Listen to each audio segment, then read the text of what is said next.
कमी छ भाउजू यहाँ नानी दाइसँग घुम्दा कस्तो रमाइलो हुन्छ पानी परिराखेको छ हजुरहरू देख्न सक्नुहुन्छ यतिखेर गाइस यतिखेर चाहिँ देख्न सक्नुहुन्छ हामी धरहरामा छौँ यहाँ चाहिँ यता बाहिर यस्तो पानी परेर चाहिँ उता धरहरामाथि चढ्नलाई जान सकिरहेको छैन परतिर यहाँ हाम्रो टोलीहरू यता हुनुहुन्छ यहाँ हाम्रा नौला गाउला अनि अहिले पहिलोपल्ट काठमाडौँमा हामी मीनाक्षी प्रिय बहिनी मिनालाई ल्याएर यहाँ घुम्नलाई आएको यतिखेर चाहिँ हामी धरहराको यो छानो मुनि बसिरहेछौँ देख्न सक्नुहुन्छ यो छानो हजुरहरूलाई पनि थाहा नै होला कतिपयलाई अनि हाम्रो यता सर चाहिँ हामी कतिको एक्साइटेड छौँ हामी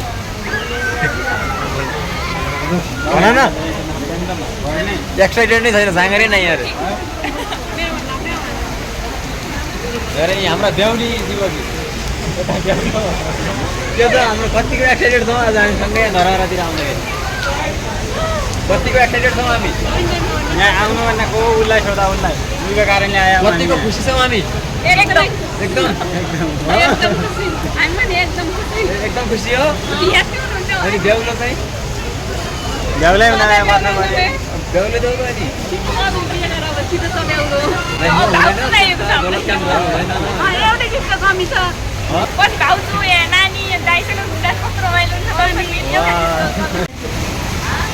पानी परिराखेको छ हजुरहरू देख्न सक्नुहुन्छ यतिखेर चाहिँ हामी धरहराको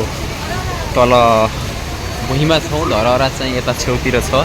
यहाँबाट ठ्याक्कै देखिँदैन यो छानोले छेकेको छ धरहरा ऊ यता चाहिँ देखिरहेको छ हेर्न सक्नुहुन्छ यो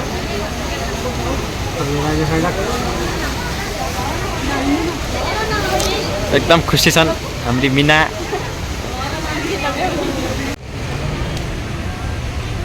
धरहरातिर जान लाग्यौँ हामी धरहराको मेन गेटतिर चाहिँ छिर्न लागिसक्यो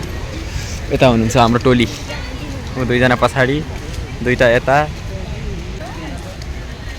सुन्धारो चाहिँ यता छ सुन्धारो माथिबाट देखिन्छ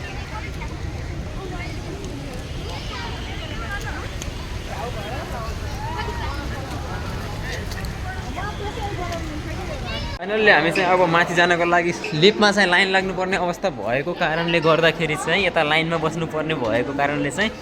हामी सिडीबाट जाँदैछौँ हिँड्न नसक्ने टोली पनि छन् एक दुईजना भिडियो अन्तिमसम्म हेरेर साथ दिनु होला मेरो च्यानलमा नयाँ हुनुहुन्छ भने भिडियोलाई लाइक कमेन्ट सेयर गरी च्यानललाई सब्सक्राइब गरेर बेल आइकन अन गरिदिनु होला हामी चाहिँ यस्तै हाम्रो दैनिक जीवनमा भइरहने घटनाहरूलाई चाहिँ हजुरहरू माझ पस्किने गरेको च्यानल हो हाम्रो यस्तै यस्तै भिडियोहरू हेर्नको लागि भने च्यानललाई सब्सक्राइब गर्न नबिर्सनु होला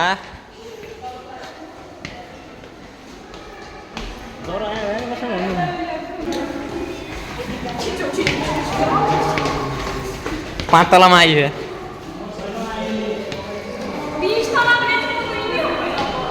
छैठौँ तला